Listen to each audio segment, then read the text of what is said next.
Everyone. आज के इस लेक्चर में हमने इक्विटी इन्वेस्टमेंट की मेजरमेंट से पर्टेनिंग एक प्रैक्टिस क्वेश्चन कवर करना है। कहता है Green Tree Company purchase 25,000 shares in Easy Company in 2001 for ₹20 each. Transaction cost on purchase और sale are 1% of the purchase price और selling price. The share price on 31 December 2001 was quoted at 22.5-22.8. The Green Tree Company sold the shares on 20 December for ₹26.2 each. Generalize the above if it is classified at fair value through other comprehensive income or fair value through profit and loss. एक company हमारे पास green tree के नाम से, इसने 25,000 shares bye किए हैं easy company में 2001 में ₹20 के हिसाब से। कहता है शेयर्स को परचेज करते वक्त, सेल करते वक्त हमें 1% की ट्रांजेक्शन कॉस्ट इनकर करनी पड़ती है, जो भी हमारी बाइंग सेलिंग प्राइस हो। पहले साल के आखिर में 31 दिसंबर 2001 पे शेयर्स की मार्केट प्राइस है 22.5-22.8। फिर 20 दिसंबर 2002 पे हमने शेयर्स को 26.2 का बेच दिया। हमें जनरल एंट्रीज बनानी है अगर हमने शेयर्स को फेवरेबल थ्रू ओसीआई, अगर हमने इन शेयर्स को फेवरेबल थ्रू पीएनएल कैटेगरी में अकाउंट फॉर किया होता। देखें, अनलेस कि आपको एग्जामिनर कोई दूसरी बात बताए, हमेशा हमारी अजम्पशन ये होगी कि जिस प्राइस पे आपने बाय किया, जिस प्राइस पे आपने सेल किया, वो उस दिन की फेयर वैल्यू है। यानी कि अगर मैंने 2001 में बाय किया ₹20 के, तो ये मेरी उस दिन की फेयर वैल्यू है। मैंने 20 दिसंबर 2002 पे बेचा 26.2 का, तो ये मेरी उस दिन की फेयर वैल्यू है। अब इसे हम जनरलाइज करते हैं।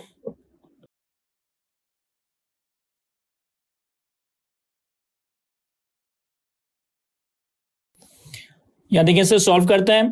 पहले हम इस इन्वेस्टमेंट को फेवरेबल थ्रू पीएनएल कैटेगरी से सॉल्व करते हैं। 25,000 शेयर्स बाय किए 2001 में ₹20 के हिसाब से, तो हमारे पास 2001 में, अब किस दिन बाय किए ये हमें नहीं बताया, तो 2001 में equity investments, fair value through PNL debit और कैश क्रेडिट। 25,000 शेयर्स ₹20 के हिसाब से, 25,000 इंटू 20, यह आ जाएगा 5 लाख।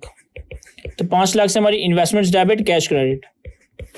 फिर उन्होंने बताया था कि जब हम इन्वेस्टमेंट को बाय या सेल करेंगे तो हमें 1% की ट्रांजेक्शन कॉस्ट इनकर करनी पड़ेगी, और पीएनएल कैटेगरी में हम ट्रांजेक्शन कॉस्ट को डे 1 पे एक्सपेंस आउट करते हैं, तो ट्रांजेक्शन कॉस्ट पीएनएल में एक्सपेंस आउट हो जाएगा और कैश क्रेडिट हो जाएगा। कितने से? सर 5 लाख की आपने इन्वेस्टमेंट्स की है और 5 लाख का 1% ट्रांजेक्शन कॉस्ट है, तो 5 लाख का 1% आ जाएगा 5,000। तो हमने डे 1 पे इन्वेस्टमेंट को रिकॉर्ड किया और ट्रांजेक्शन कॉस्ट के एक्सपेंस आउट किया। फिर पहले साल के आखिर में 31 दिसंबर 2001 पे इसकी फेयर वैल्यू आपको दी है 22.5-22.8। हम अपनी फेयर वैल्यू ये देखेंगे कि अगर हम बेचने जाएंगे तो कितने का बेचेंगे, और जब हम बेचने जाएंगे तो हम नुकसान में सस्ते का बेच कर आएंगे। यानी कि हमारे लिए फेयर वैल्यू कौन सी रेलेवेंट है? 22.5। यानी कि 31 दिसंबर 2001 पे equity investments, fair value through PNL debit और फेयर वैल्यू का गेन पीएनएल में क्रेडिट। कितने से? सर 25,000 शेयर्स हैं जिनकी फेयर वैल्यू हो चुकी है 22.5, तो ये टोटल शेयर्स की फेयर वैल्यू आ गई। और आपने इस इन्वेस्टमेंट को ओरिजिनली रिकॉर्ड किया था 5 लाख रुपए पे, तो टोटल फेयर वैल्यू से अगर मैं ओरिजिनली रिकॉग्नाइज कैरिंग वैल्यू को माइनस करूं दैट इज 5 लाख, तो ये हमारे पास आ जाएगा 62,500। हर शेयर पे हमें ₹2.5 के हिसाब से 25,000 शेयर्स पे 62,500 का फायदा हुआ। फिर इन्होंने कहा है कि हमने 20 दिसंबर 2002 पे ये शेयर्स बेच दिए। अब जिस दिन हमने बेचे, यानी कि फेयर वैल्यू पे बेचे होंगे, हमने अपनी इन्वेस्टमेंट्स को पहले डिस्पोजल डेट पे फेयर वैल्यू पे लाना है। तो मैं 20 दिसंबर 2002 पे इन शेयर्स को 26.2 पे लाऊंगा। तो 20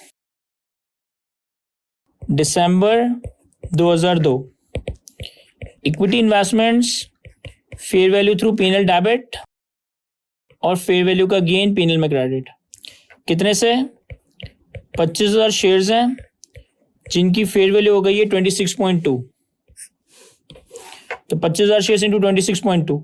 और हमारी बुक्स में शेयर्स कितने पे रिकॉर्डेड है? सर ओरिजिनली आपने इसको 5 लाख पे रिकॉर्ड किया था, फिर पहले साल के आखिर में आपने 62,500 फर्दर इंक्रीज किया था, तो हमारी बुक्स में जो टोटल रिकॉर्डेड कैरिंग वैल्यू है वो 5,62,500 है। तो हमारे पास फेयर वैल्यू का गेन आ जाएगा 92,500। अब इस इन्वेस्टमेंट को फेयर वैल्यू पे लाने के बाद हमने इसको बेच दिया, तो हमने बेचा होगा तो हमारे पास एंट्री बनी होगी cash debit equity investments fair value through PNL credit. अब देखें इस इन्वेस्टमेंट की जो फेयर वैल्यू है वो हमारी बुक्स में रिकॉर्डेड वैल्यू है, तो आपने फेयर वैल्यू पे से क्रेडिट किया होगा। सर 25,000 शेयर्स 26.2 की वैल्यू पे रिकॉर्डेड है फेयर वैल्यू पे, तो जो भी फेयर वैल्यू है वो अब क्रेडिट हो जाएगी, तो ये है 6,55,000। अच्छा लेकिन आपके पास कैश कितना आया? सर हमने बेचा 26.2 का है, लेकिन हमने बेचते वक्त भी तो 1% की ट्रांजेक्शन कॉस्ट इनकर की होगी, यानी कि हमारे पास पूरे 6,55,000 नहीं आए होंगे, 1% ट्रांजेक्शन कॉस्ट नेट करके आया होगा। ब्रोकर ने अपना कमीशन रोक लिया होगा, बाकी 99% हमें पे कर दिया होगा। तो हमारे पास कैश आया होगा 6,55,000 का 99%, क्योंकि 1% ट्रांजेक्शन कॉस्ट है, ब्रोकरेज फी है, तो ये बनता है 6,48,450। अब जो भी डिफरेंशियल है वो ट्रांजेक्शन कॉस्ट है या लॉस ऑन डिस्पोजल है, जो कि आपका पीएनएल में रिकॉर्ड हो जाएगा।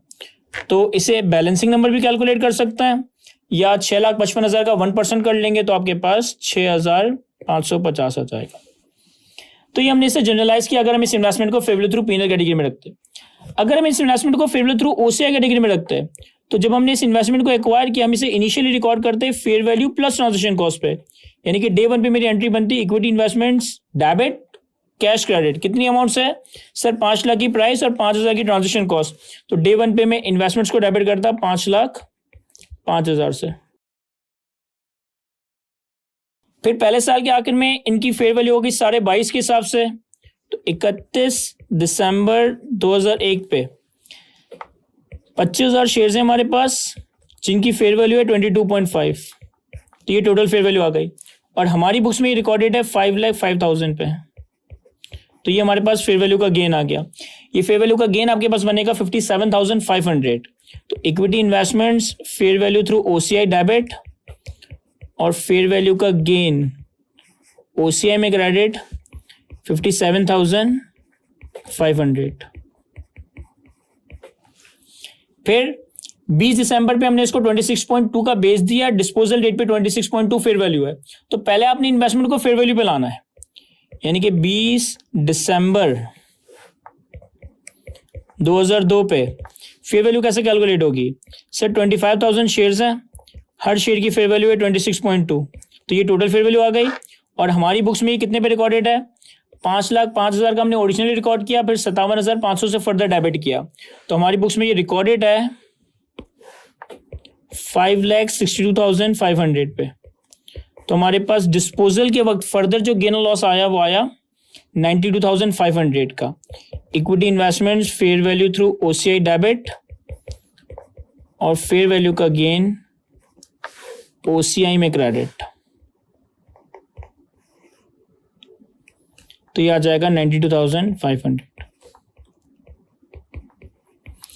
अब अगेन आपने जब इसे डिस्पोज ऑफ किया तो डिस्पोजल की एंट्री बनेगी cash debit, equity investments fair value through OCI credit. Investments हमारी डिस्पोजल पे फेयर वैल्यू पे है, तो फेयर वैल्यू से क्रेडिट कर देंगे, यानी कि 25,000 शेयर्स 26.2 पे, यानी कि 6,55,000 पे रिकॉर्डेड है, 6,55,000 से क्रेडिट कर देंगे।